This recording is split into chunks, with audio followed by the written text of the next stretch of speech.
I witnessed the sight of a prostrate Christ, held on a rugged old cross.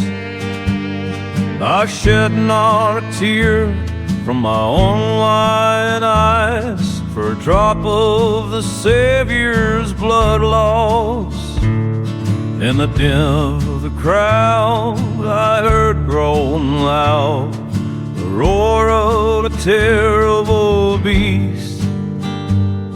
The thunder blow in the quaking old ground was the cry of the lowest and least. I demand that you feel your dear brother's pain, screamed a voice like a banshee from hell. I heard this strange call like an echoing howl, like a ghost with a story to tell. I searched for the sound in the frenzied crowd, every voice a chorus of hate. I heard only cries that the Savior must die, that meant to house approving his fate. Within my own heart, an unwilling part, a tiny piece still left of the whole, arose like the sun with the blackest night done, inflaming like a star in my soul. I heard once again the denial of sin, exclaiming a scream from my voice. I demand that you feel your dear brother's pain, the love of God that shares you this choice. I return my sight to the prostrate Christ and held the burning heat of his stare. I felt not his pain, but only his love, a perfect gift he joyously shared.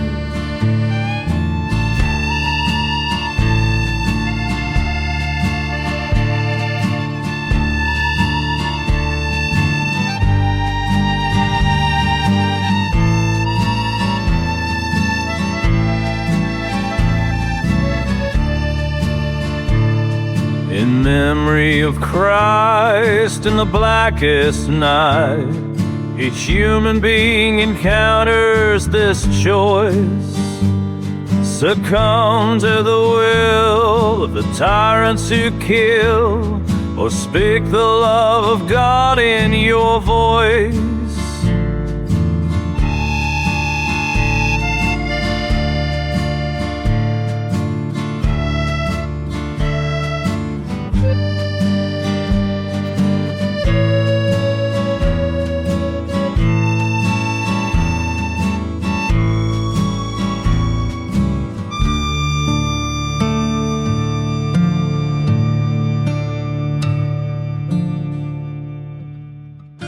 I now give the floor to Dr. Feroz Shitwa.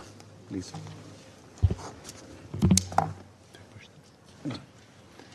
Thank you, Mr. President, members of the Council. My name is Dr. Feroz Sidwa. I am an American trauma and critical care surgeon based in Stockton, California.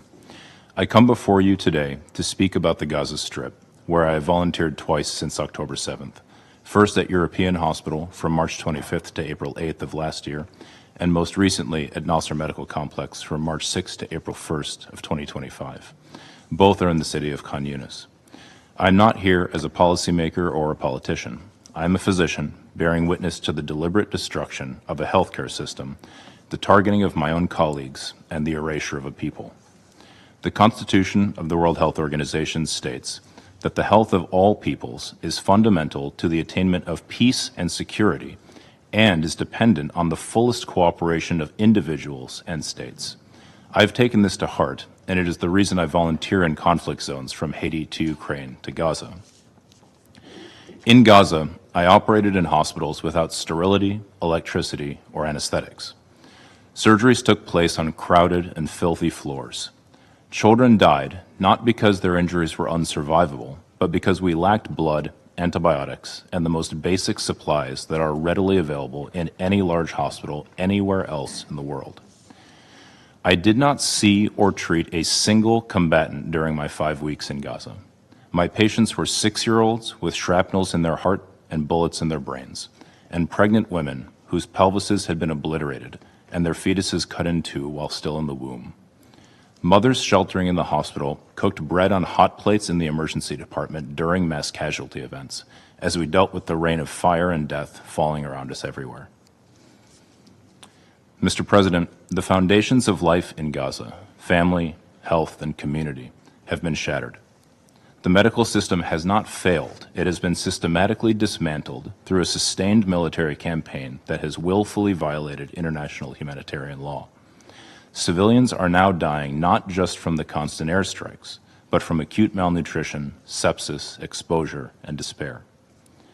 Between my 2 visits to Gaza, I witnessed a sharp decline in patients' health, driven not just by injury, but by worsening hunger and malnutrition that left their bodies weaker, their wounds slower to heal, and their survival far less certain.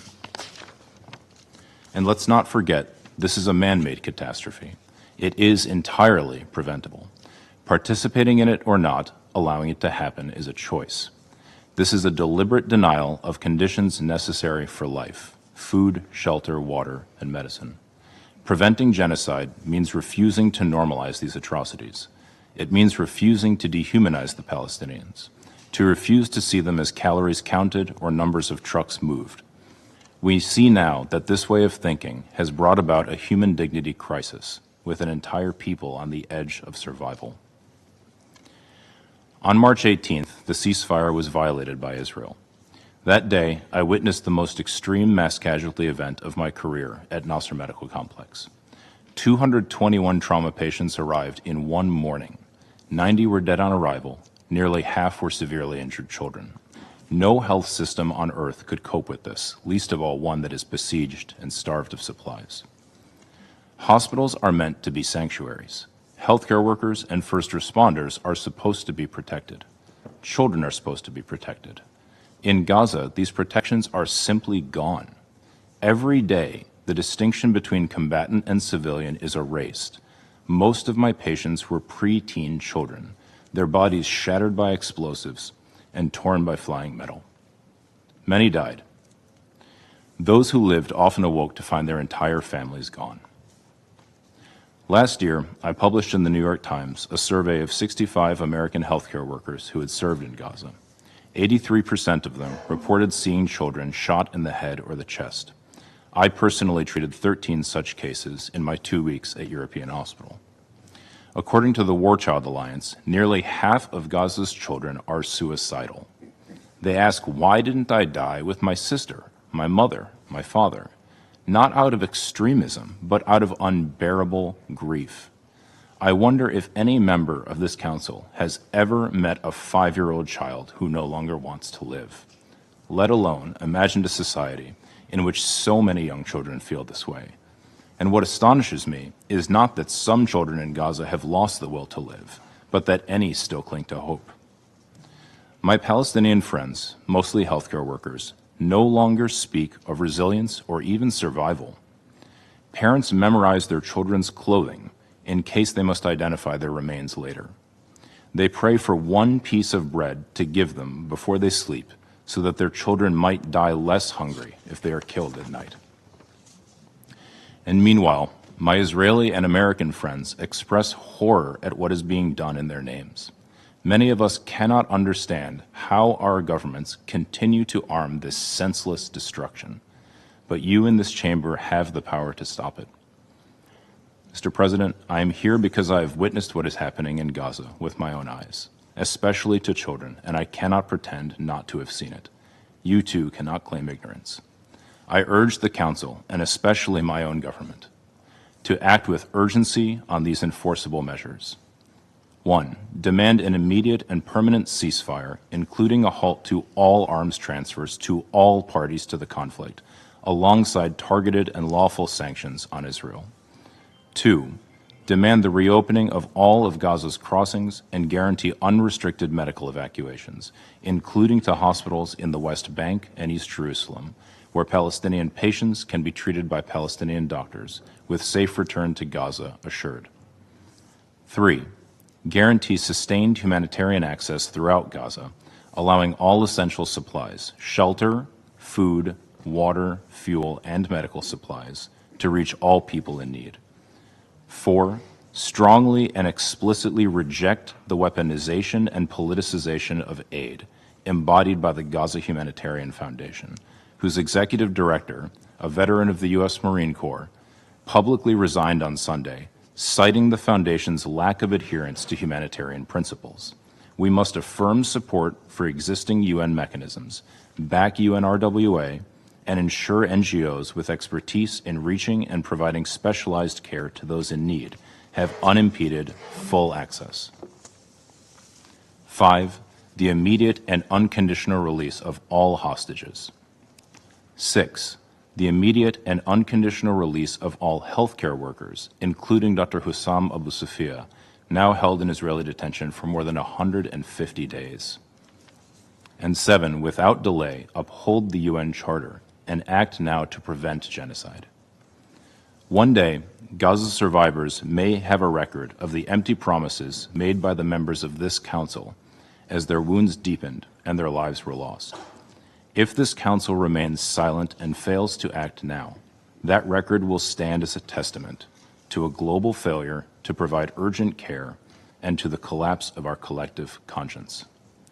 I'm pleading with you to do what you were entrusted to do, to protect international peace and security, and to prevent irreversible harm. The steps I mentioned are the very least that is needed. I'm asking my own government's representative to hear the voices of the majority of Americans who are calling for the same. If this continues, there will be no Palestinian doctors left, no one to care for the sick and wounded. There will be no Palestinians left to rebuild the healthcare system. We are losing a generation before our eyes, condemning people to die of hunger, disease, and despair, deaths that could be easily prevented. Thank you. I thank Dr. Shitwa for his briefing.